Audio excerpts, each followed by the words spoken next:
Bonjour à tous, bienvenue dans cette nouvelle série mensuelle où je présenterai un extrait de ma rubrique Aventure en finale de la revue Europe Échecs. La revue mensuelle existe depuis 1959, c'est la seule revue d'échecs francophone à avoir eu une telle longévité. Alors je l'ai avec moi le numéro du mois de juin. Voilà, j'essaie de vous montrer avec Nepo en couverture, il y a Carlsen aussi en haut.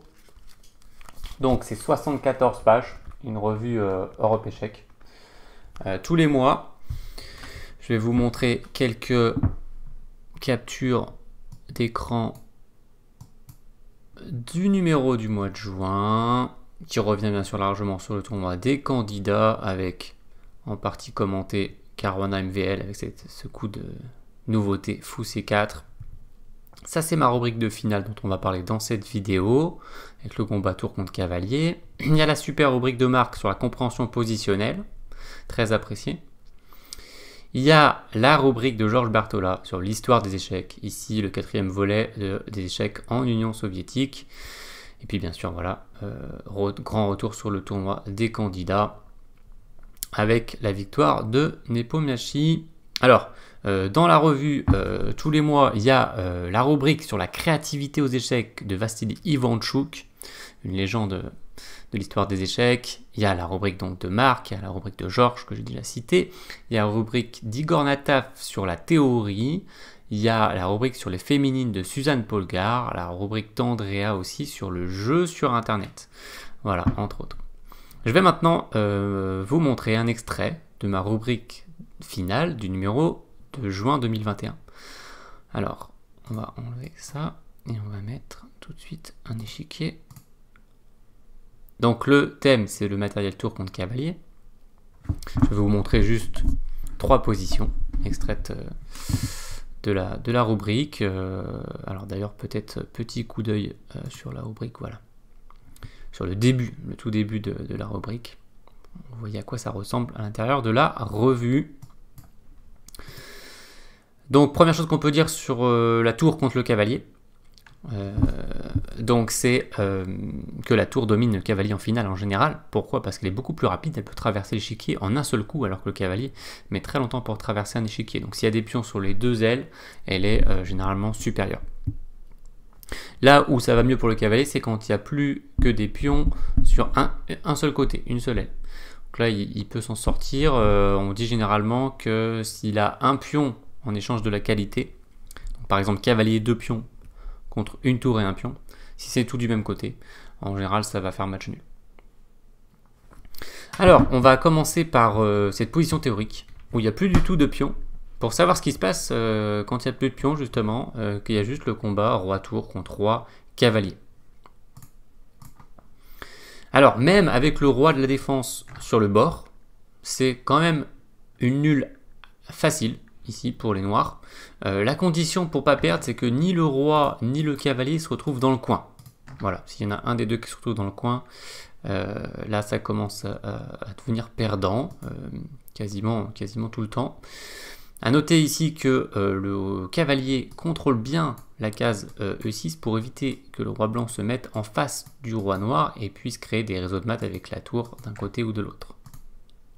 Alors c'est au noir de jouer. On remarque qu'ils n'ont qu'un seul coup raisonnable, c'est bouger le roi, puisque le cavalier ne peut pas bouger sans se faire capturer. Donc roi F8. Tour D7 attaque le cavalier. Et là, tout de suite, on revient avec le roi pour protéger le cavalier. On joue groupé, et c'est le coup qui va mener au match nul. Si jamais on s'éloigne avec le cavalier, voilà, c'est un autre cas où on va perdre la partie, c'est quand notre cavalier va se retrouver trop éloigné par rapport à notre roi, par exemple, cavalier noir par ici, même si le roi n'est pas dans le mat, ça va en général perdre la partie parce qu'il ne pourra pas revenir près de son roi et la tour et le roi vont l'attraper. J'en parle dans la revue. Mais là, il y aura juste un gain en un coup avec tour D6, attaque le cavalier et menace mat. Enfin, si le cavalier s'en va, il y a mat en D8, donc ça gagne tout de suite la partie. Hein, donc il n'y a pas de problème. Ici, une tour en D7, le roi qui vient sur E8. Si la tour va sur H7, alors pour essayer de basculer, attention, les noirs n'ont plus beaucoup de coups disponibles. Ils en ont un seul, puisqu'on voit que si ils font roi là, évidemment, ils se prennent tour H8, échec et mat, donc là c'est une catastrophe.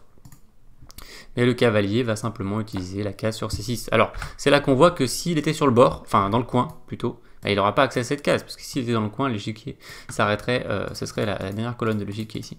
Donc voilà, pourquoi notamment ça perd quand il est dans le coin. Mais ici, pas de problème, cavalier C6, roi E6 pour menacer mat, mais tout simplement cavalier échec, le cavalier chasse le roi de cette case où il fabrique un réseau de mat. Donc le roi, par exemple, voilà, il se reprend un échec, et puis ça fait un match nul. Sur roi E6, il y aura même la fourchette en G5. Donc voilà pour ce premier cas. À remarquer, si on revient tout au début, que si on décale tout ça de 2 colonnes vers la gauche, ou de 2 colonnes vers la droite, il n'y a pas de problème, c'est quand même match nul, il ne faut juste pas aller jusqu'au coin. Voilà. Allez, deuxième position. Donc c'est une position qu'on doit à Berger en 1890, et c'est des blancs joués gagnent. Alors comme il n'y a pas beaucoup de positions dans cette vidéo, je vous invite à vous tester et à mettre la pause pour chercher comment les blancs gagnent. Donc je vais montrer la solution. Alors il s'agit de roi F6 qui gagne, non pas roi H6. Bon, ça peut être tentant de mettre le roi en face, mais le roi sort du coin. Et maintenant on retrouve finalement situation classique ici de match nul, puisque aucune des deux pièces noires n'est dans le coin. Donc attention quand même, après tour G7, roi là, tour G1, les noirs doivent connaître le seul coup ici qui sauve le match nul. Je ne sais pas si vous étiez au courant, c'est quand même pas facile de le savoir, c'est cavalier D7. Voilà, seul coup qui fait match nul. Alors pourquoi? Eh bien, cavalier H7, pourquoi pas, ce sera votre exercice d'après. Et cavalier 6, le problème c'est roi G6. Et là, le roi noir ne peut pas sortir du coin parce qu'il se prend échec à la découverte et le cavalier est perdu. Il ne peut même pas se mettre là, sinon il est capturé par la tour. Et donc, il faudrait faire plutôt cavalier échec. Mais regardez le roi blanc qui vient sur une super case ici, sur F7. Il contrôle tout ça. Qui permet de faire un réseau de mat. Et après, cavalier H7, tout simplement mat en un coup. Voilà. Donc, roi H6.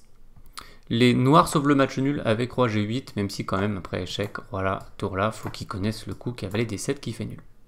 Si on revient au début, il s'agit donc de roi F6. Le coup qui gagne. Alors, sur roi G8, on pourrait se dire, bon bah ça y est, les noirs, ils ont atteint leur configuration. Il y a un souci, c'est tour A8, la mauvaise surprise. Et regardez le zugzwang, les noirs qui doivent donner leur cavalier. Le roi doit s'en aller et le cavalier va être perdu. Et ça fera même mat très peu de temps après. Donc, cavalier échec. Et ici, on peut soit faire roi G6, soit faire roi F7, les deux gagnent. Hein. Par exemple, roi G6, il doit faire échec. Faire roi F7, et si cavalier là, c'est la seule case du cavalier malheureusement. Tour échec et il faut donner le cavalier encore. Donc on verrait plutôt roi F7. Cavalier G5, bon bah simplement roi G6. Et regardez le mat qui va suivre ici, rien à faire. Il y a une petite défense astucieuse, c'est cavalier F8. Mais, problème, tour A8. Ça gagne le cavalier. Bien sûr, on ne prend pas, puisqu'il y aurait un pat. Donc, défense judicieuse, mais insuffisante. Voilà pour cet exemple. Et pour terminer, eh bien, tout simplement un exercice pour vous. C'est une étude de Klingerowitz 1851. Les blancs joués gagnent, et si vous vous reconnaissez, c'est la position de tout à l'heure où il y a eu cavalier H7. Voilà. Donc les blancs joués gagnent, appliquez-vous. Essayez de bien voir les suites. Alors pour la solution, je vous invite tout simplement à mettre cette position sur un moteur d'analyse et vous allez tout de suite avoir la solution. Voilà.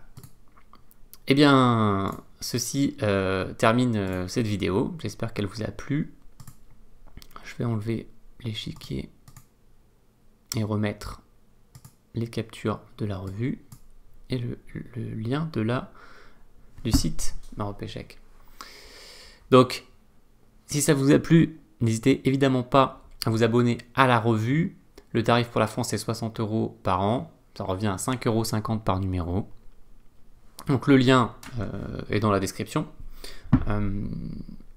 Et vous pouvez aller facilement soit commander des numéros à l'unité, Donc par exemple si vous voulez ce numéro du mois de juin, vous pouvez le commenter, ou bien vous abonner pour 1 an, j'ai dit, ou pour 6 mois, ou pour plus, pour 2 ans, voilà. Donc tout est possible. Concernant cette vidéo, n'hésitez pas à mettre un pouce bleu, à laisser un commentaire et à la partager sur vos réseaux sociaux. Merci de votre attention, portez-vous bien et je vous dis à très bientôt.